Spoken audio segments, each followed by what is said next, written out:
Morning, everyone. Today we will start discussing your new topic, that is MOS physics and working of MOSFET. Basically, when MOS was operated first time, they gave a very good hope to all the researchers in this field because they will follow Moore's law very easily. They are easy to fabricate as compared to BJT, and their properties are quite appreciating. So then people start working towards MOSFET. So in this class, we will be start discussing MOS physics and working of MOSFET. So here you can see at what level we are actually working on. So you already know that we are working with devices. So device is your MOS. So in this particular course, we will discuss at the level of your MOS and then circuit and gate. This is for the future courses where you are going to make some module and systems. So I will give you example. Suppose you are having a MOS and typically NMOS and PMOS. So they will be combined together to get a CMOS. So when you use the CMOS, then you can make some circuits, and using circuits you will get some basic gates like NAND and NOR. And using those gates, you will end up with some modules. They may be your combinational circuits like adder, subtractor, and maybe some sequential circuits like your flip-flops. So using them, you will be making some module, and then in the end, you will be joining these modules to make a system. Your system can be microcontroller, it can be microprocessor, or it may be some other system of your interest. So in the beginning, these are the levels that you are having: the level at the device, then circuit, then gate, then module and system. Today we will be starting with this particular level, device level. So we will start discussing this. So first of all, let's discuss about MOS structure, because this is being extensively used now. So you should get some idea that how your MOS system is actually going to work. So this is your MOSFET. You already know, and you use it as a 3-terminal device. What actually it is a 4-terminal device. Here you can see 4 terminals are there. So these terminals are source, then another terminal is gate, then drain, and then body. So whenever we talk about technology, that this is the technology 180 nanometer, we are actually talking about this channel length. So if I am saying I am using 180 nanometer technology, then this is the 180 nanometer. And other meaning of this is that minimum feature that actually exists on IC, minimum feature size that actually exists on integrated circuit, or we can say not exist, fabricated on IC, is called technology 180 nanometer. So these days you might have heard that we are working with 3 nanometer and 5 nanometer things, and width can be varied. So whenever we talk about any optimization, we always talk in terms of W/L ratios. W ratios for PMOS, W/L ratio for NMOS. So we are not going to change in terms of length. The only change which we do is in terms of width. So this is your MOS system. Here you are having a source. Here you are having a drain, and here you are having gate, and gate can be polysilicon, and this is your oxide. This is your oxide. This is your substrate or body or bulk. This is the 4th pin. Normally, conventionally, we don't have any bigger role to play by them. So in case of PMOS, suppose this is your PMOS. So what you do, you ground it to VDD. So both are at same potential. And in case of NMOS, your body is grounded to ground. So in the most of the cases, in the cases where we want to alter the threshold voltage, then we can have some potential being applied on this. So that we are going to discuss in the coming slides. So hope you understand this. Then we move towards the first thing, MOS structure. So this is the MOS structure basically. This is your metal, polysilicon, this is oxide, and this is your semiconductor. So instead of talking about the entire system in a single go, I'm just focusing on your MOS structure. So here you can see this is a MOS structure. This is your metal or polysilicon, and this is your oxide, and this is your semiconductor substrate. So we will be talking about this structure right now for at least for this class, so that you can get a good understanding of what is actually happening in the MOS structure, so that you can get the fair idea how things are actually being achieved. So you are already familiar with energy band diagrams. So from where band diagrams actually come to picture, you are already familiar with that. There is a nucleus, and then orbitals are there, and in orbitals electrons are there. So we have valence band and we have conduction band. So whenever your electron does not lie in this particular band, it is always in valence band. So it does not conduct. And when it wants to conduct, it has to gain certain energy and move to a conduction band, and there it can participate. Okay. So the next thing which is important is the Fermi level.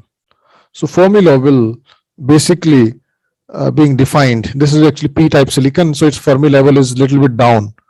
But if you know the Fermi level, it's the probability of finding an electron. You know, in a particular orbital, 2 electrons will be there in an anti-spin or anti-parallel manner. So both are spinning a different thing.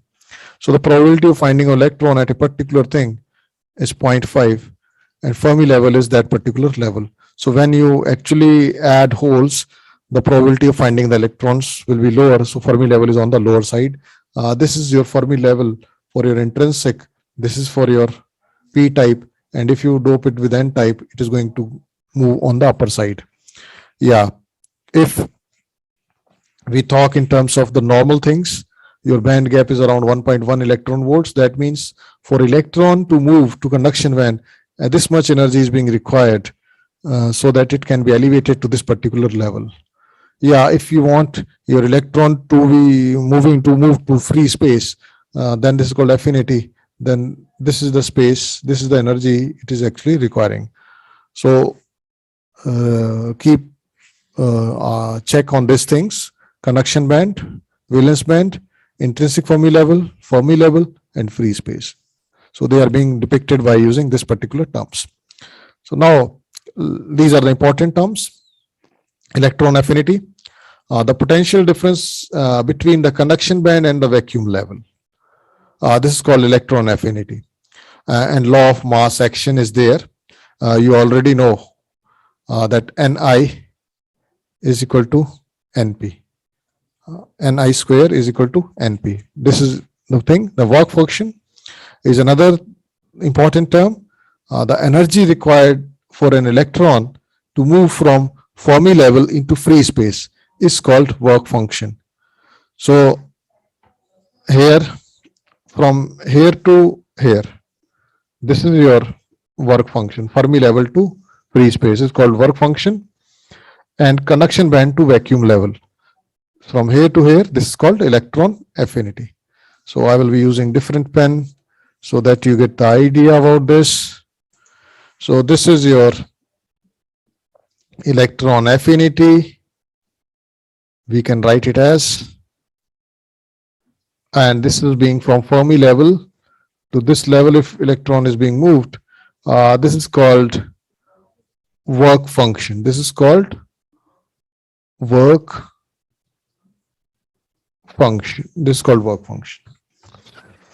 Okay. So next, we know something about metal, something about your insulator, and we have idea about semiconductor, which we have discussed recently. And in a MOS system, it's basically combination of 3 different systems. your metal, your oxide, and your semiconductor. So in metal, you already know that free electrons are there. So Fermi level is here. And then we have some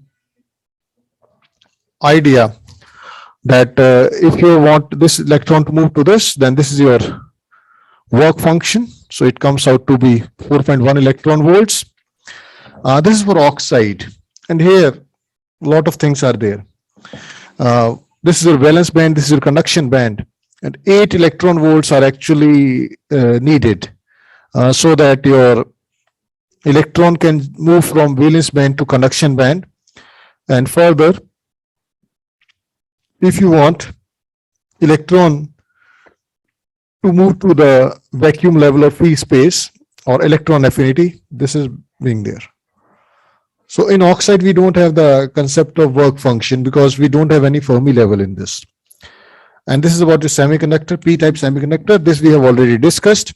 So this is your electron affinity. And this is your work function. So this is the case when we talk about them individually. Your metal is individual, oxide is individual, and semiconductor is individual. Yeah, it's not mandatory that we only use silicon oxide.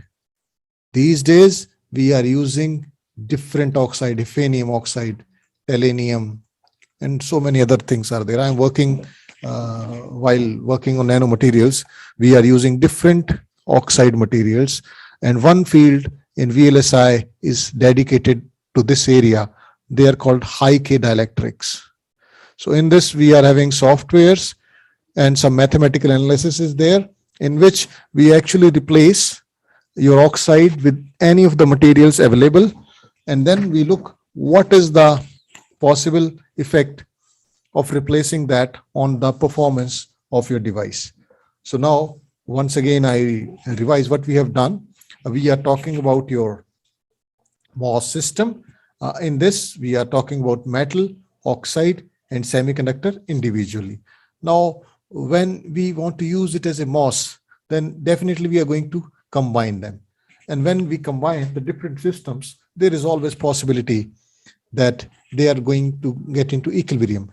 So in this slide, that is the case, that you are having energy band diagram, and this is your combined MOS system. And here you can see an equilibrium is being achieved. This is your Fermi level for metal. This is your Fermi level for your P-type semiconductor. This is your intrinsic Fermi level. This is conduction band. This is valence band. And one thing that you observe is bending of bands near the interface. This is the interface. So at the interface, because it has to align with this, so there is some bending of bands. And mind it, we have not applied any potential onto this. So when we apply some potential onto this, definitely we are going to observe some of the phenomena like band bending to a greater extent.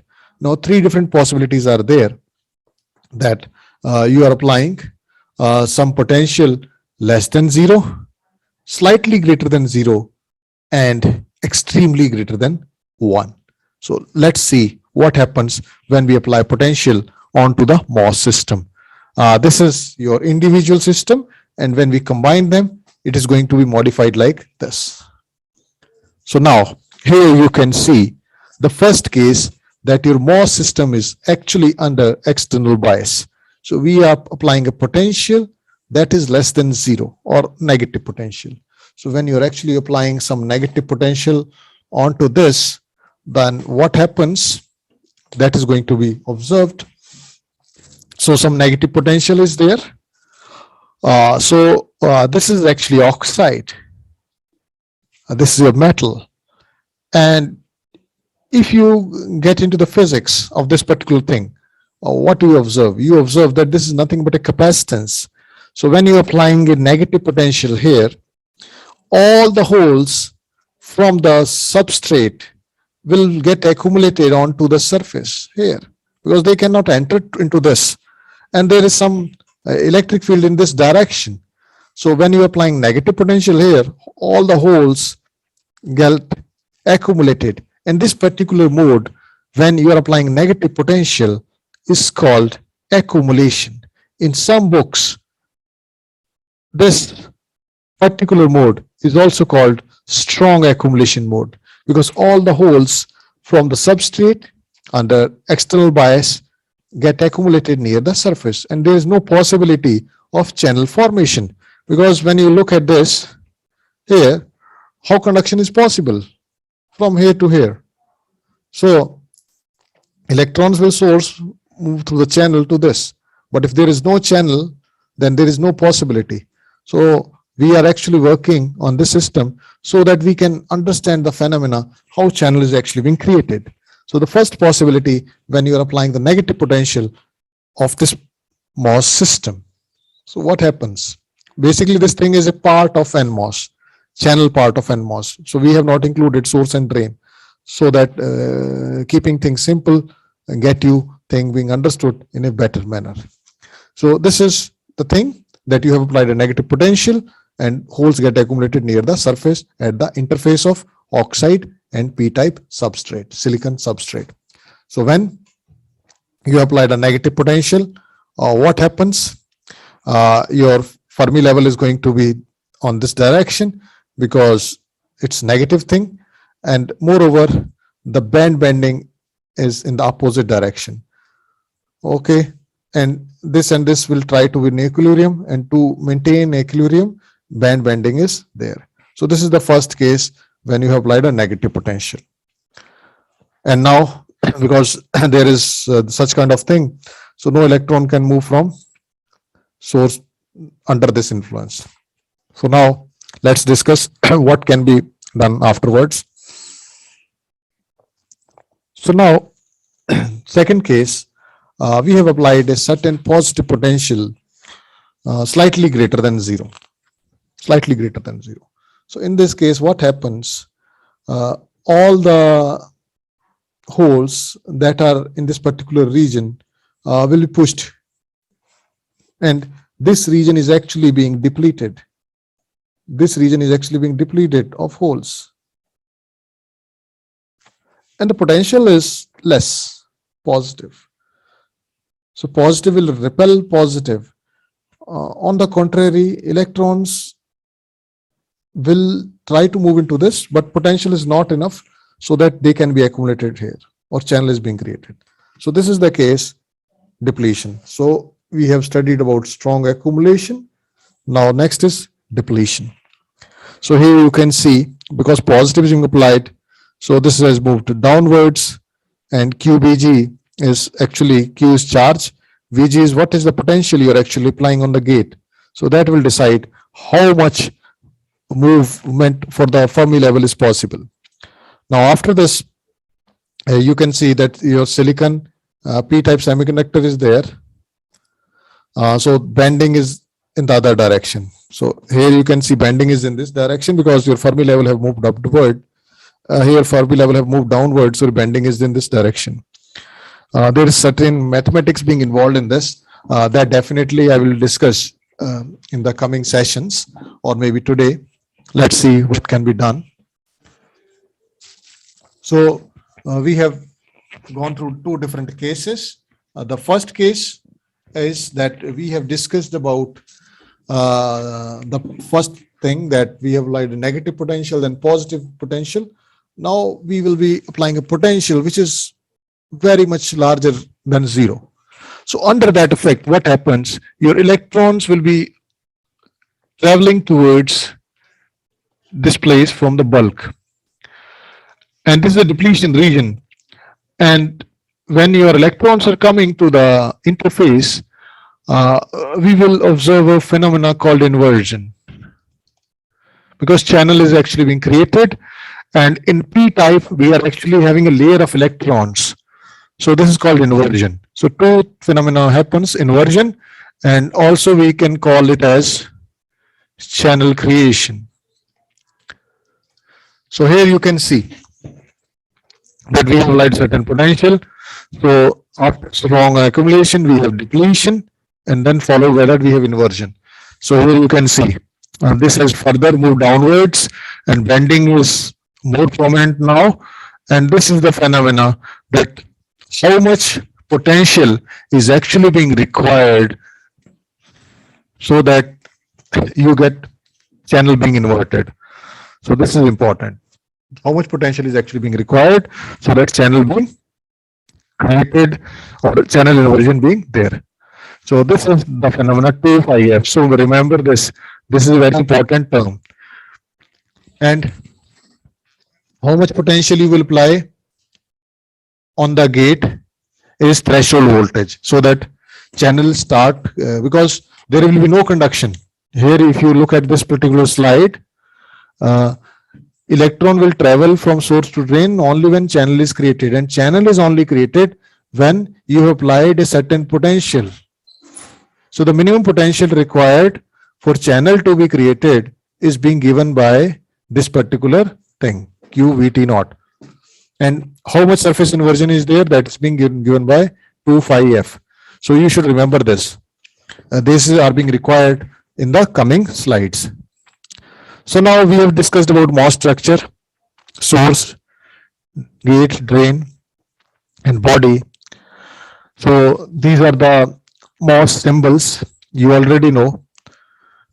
This is for your NMOS. This is for your NMOS. This is for PMOS. PMOS. So there is a confusion here. This is basically source, drain, and this is your. No, it's fine. It's fine. It's drain. It's source. It's drain. It's source. And this is actually being changed. This is source, and this is not the class of NMOS. Why is it so? I'm going to tell you.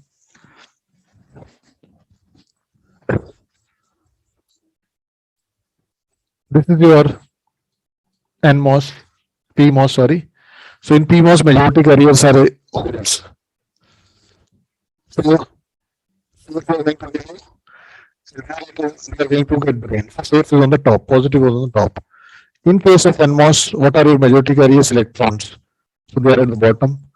Drain is accepting them, it is a positive. So it is, should be in the this. Otherwise, they are symmetrical, can be interchangeably used. But in the most common way, for your NMOS, your drain is on the top. For PMOS, your drain is on the bottom. They're just like that. But you can interchangeably use them. Okay, it's actually the potential which you apply on the source and drain that decides which is source, which is drain. But once you get it fabricated, then it cannot be changed. So here you can see your cross-sectional view of your NMOS. So channel is being created and we have applied certain potential. Drain is grounded, source is grounded. So we are going to discuss about threshold voltage concept. That is threshold voltage. So threshold voltage is the voltage which need to be overcome by the system so that there will be conduction of channel or channel connection will be there. So in this, several terms are being included. Let's discuss them one by one. So threshold voltage is actually function of phi ms. So this is work function difference between your metal and semiconductor. So phi m minus phi s. So difference between this is actually work function difference. And then this is your surface inversion potential that I have told you in the previous slides. That how much potential is being required so that channel inversion actually occurs. Okay. Then QB is depletion layer charge that is being required. Cox is the oxide capacitance. Here you can see this is nothing but capacitance. You are having one layer, then oxide, then another layer. So this is nothing but oxide. So from there, this particular value is actually coming. Then surface charge related to this. Then how much implants are there in that particular area. So we combine them, you will get the threshold voltage of your MOS. Yeah, these days we are working with nanometer things. Then this equation is going to be slightly modified. This is good for your MOS system, which falls under large scale devices. Okay. For small devices, it is not going to be used. It need to be slightly modified. Also, your threshold voltage is actually VT naught plus function of gamma. So here you can see what I'm going to tell you, that in case of PMOS or NMOS, I have told you that you're going to normally ground it. But if you do not ground it, so then there is some potential between source and body. So that is definitely going to modify the potential. Suppose this is zero, then this entire thing is being of no use. But if you have applied certain potential here, and you have not grounded it, the body, then this will be included, and you can actually increase the threshold voltage of your device. It's not like that you have fabricated for a particular technology, and if it is 0.4, it cannot be changed. Yes, it can be changed. The thing is, you have to apply certain potential at the body, and body potential actually going to help you to change the potential. So this is your potential without this connection, and when your connection have been established, this term is going to be added to this, and definitely your threshold voltage is going to be more. So this is the concept of threshold voltage, that threshold voltage is being dependent upon these functions, and how it can be modified. It can be modified using this particular potential. So here you can see that if you're applying potential on this substrate body, then initially you are not applying any potential, your threshold voltage is 0.45, and if you keep on applying this potential on the substrate body, then your potential is definitely, threshold voltage is definitely going to increase. So this particular term is also called body effect, because we are applying certain potential on the substrate body here. Then because of this particular potential, your threshold voltage is VT naught plus function of VSB. So this is going to increase, and definitely this will increase. Your VT naught is going to increase, and this is being shown in this particular graph. So this is the case for your NMOS. So that's all as far as your MOS physics is being concerned. In the coming classes, I am going to discuss with you the MOS operation. So thank you very much.